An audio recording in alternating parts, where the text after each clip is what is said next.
Hello engineers, कैसे हैं आप लोग? मैं सिविल इंजीनियर कौशल पाल आप सभी का स्वागत करता हूं सिविल गुरुजी के प्लेटफॉर्म पे। मैं कानपुर का रहने वाला हूं और मेरा प्रोफेशन है सिविल इंजीनियर। तो मैं आज आपको बताऊंगा पीसीसी के बारे में, क्या उस पीसीसी क्यों करते हैं, उसके करने का क्या रीज़न है और उसकी क्वांटिटी कैसे निकालेंगे। कि मान लीजिए कोई हमारे पास प्लाट है, एरिया है, हम कोई कंस्ट्रक्शन कर रहे हैं तो पीसीसी हमें करानी है, तो हमने ठेका ले लिया, हमने कंस्ट्रक्शन कंपनी खोली, हमने ठेका लिया, तो उसमें हमें पीसीसी करानी है।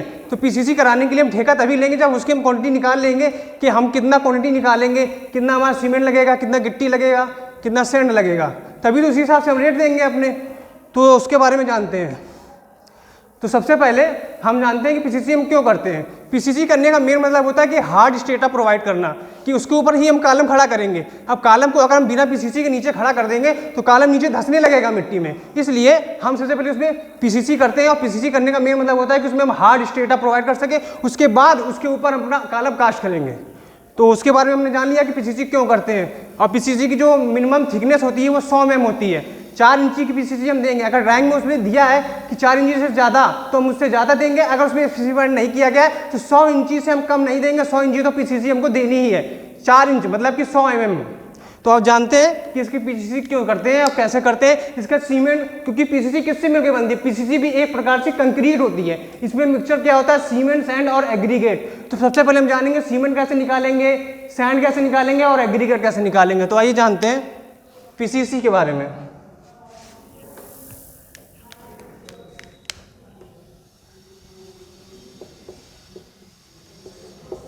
पीसीसी सबसे पहले हम निकालेंगे वॉल्यूम। हमें कोई भी निकालना है कि क्या सीमेंट लगना है, क्या उसमें सैंड लगना है, तो सबसे पहले हम उसका वॉल्यूम निकालते हैं। तो वॉल्यूम निकालने के लिए आप लोग जानते हैं कि वॉल्यूम कैसे निकालते हैं। वॉल्यूम हमारा 3 डायमेंशनल होता है, लेंथ, ब्रेथ, हाइट। इसका हम गुणा कर देंगे, मल्टीप्लाई कर देंगे तो हमारा वॉल्यूम निकल आएगा। तो हमें किसी भी चीज़ की क्वांटिटी अगर निकालनी है तो सबसे पहले हमें वॉल्यूम निकालना पड़ेगा। तो वॉल्यूम हम निकालेंगे कैसे? जिसे मैंने बताया 3 डायमेंशनल का मल्टीप्लाई कर देंगे तो हमारा वॉल्यूम निकल आएगा। तो जैसे पहले मैं आपको बताऊंगा कि 1 क्यूबिक मीटर में हमारा कितना सीमेंट लगेगा, कितना सैंड लगेगा, कितना एग्रीगेट लगेगा। तो मैं यहाँ पे लिख देता हूँ 1 क्यूबिक मीटर। वॉल्यूम जो हमारा है पीसीसी का आया वो वॉल्यूम आया क्यूबिक मीटर। वॉल्यूम हम निकाले 1 क्यूबिक मीटर। ठीक है, हम 1 क्यूबिक मीटर के लिए सीमेंट, सैंड और एग्रीगेट निकालेंगे। कैसे निकालते हैं जानते हैं? सीमेंट,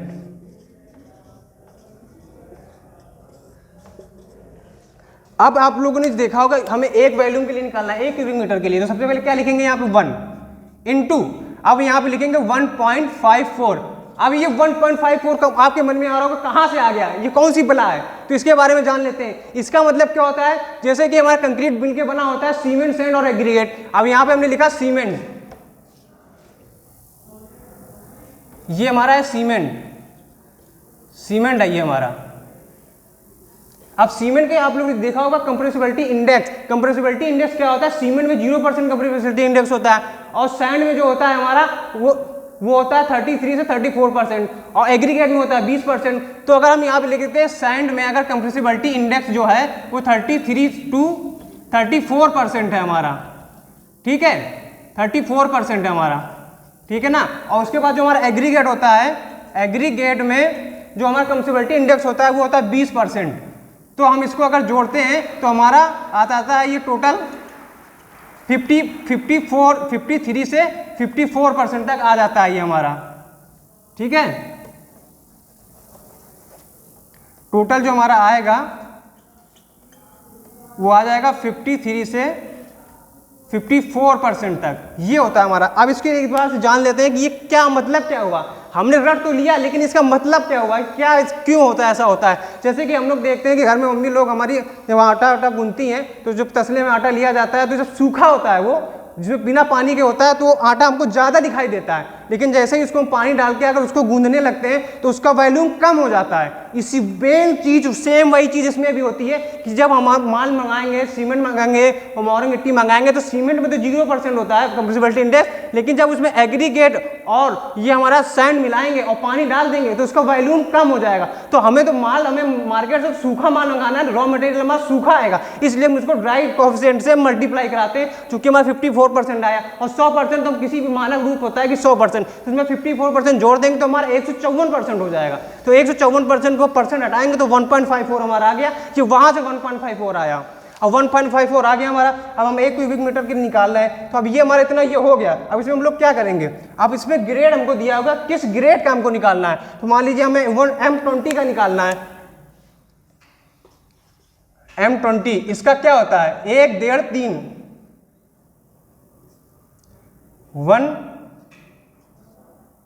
1.5 और 3 ये होता है हमारा, ठीक है, 1, 1.5, 3। अब हमारा ये हो गया।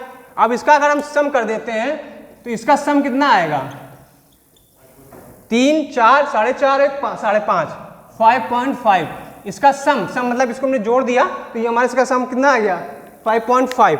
अब ये हमारा इतना हो गया, 1.54 आ गया। अब इसमें हम लोग क्या करेंगे, हम किसके लिए निकाल रहे हैं, सीमेंट के लिए। तो पहला जो हमारा होगा वो सीमेंट होगा, दूसरा सैंड होगा और तीसरा एग्रीगेट होगा। कोई भी ग्रेड हो, पहला कंपोनेंट सीमेंट, फिर सैंड, फिर एग्रीगेट, कोई भी ग्रेड का हो, हमें इसी प्रोसीजर से चलना है। तो हम सीमेंट के लिए निकालना है, तो सीमेंट का क्या है, 1 दिया गया है, 1 हमने ले लिया। और इसका सम क्या आया था, इसका सम हमारा आया था 5.5। तो यहाँ पे हम इससे डिवाइड कर देंगे 5.5 से।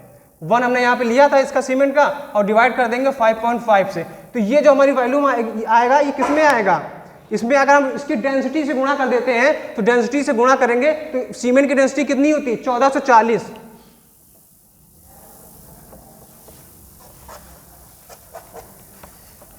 सीमेंट की डेंसिटी कितनी होती है, 1440। अगर हम इसमें गुणा कर देते हैं 1440 का तो ये हमारा किस में आ जाएगा, केजी में आ जाएगा। किस में आ जाएगा, ये केजी में आ जाएगा।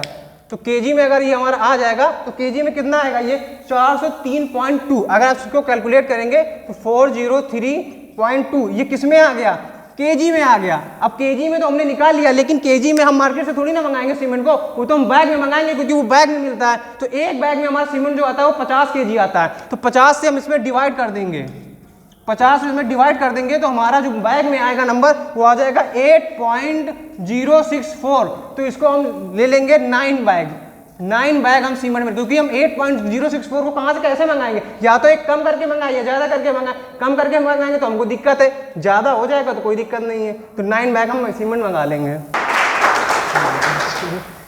फ्रेंड्स, मेरा नाम विनय कुमार है और मैं मऊ के रहने वाला हूं और मैं आज बताऊंगा ब्रिक वर्क के बारे में। ब्रिक वर्क कहाँ यूज़ होता है। जैसे कि जनरली हम ब्रिक वर्क अपना जब मकान बनाते हैं उसमें यूज होता है, और हमारा जो ब्रिक वर्क है उसका साइज हम बोल सकते हैं कि क्यूबिकल होता है। और हम ब्रिक वर्क के बारे में कुछ बताना चाहते हैं। जैसे कि हम देख रहे हैं कि ये हमारा जो ब्रिक है, जो ऊपर को हम इसे फ्रॉग बोलते हैं, जिसका साइज रहता है 100 इंटू इधर जो ये साइज रहता है 40। जो ये पोर्शन होता है इसे हम हेडर बोलते हैं। जो आगे का साइज रहता है उसे हम स्ट्रेचर बोलते हैं, जो इसका साइज होता है, ईंटे का जो ब्रिक का जो साइज होता है 190 mm होता है।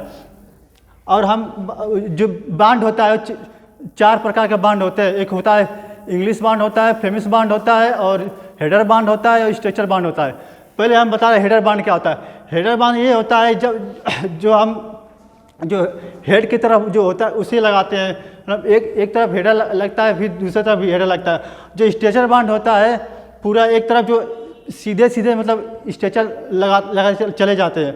जो इंग्लिश बांड होता है एक हेडर रहेगा, एक स्ट्रेचर रहेगा। और इंग्लिश बांड जो होता है एक पूरा एक हेडर रहेगा ऊपर और दूसरा स्ट्रेचर, एक हेडर रहेगा, दूसरा स्ट्रेचर रहेगा।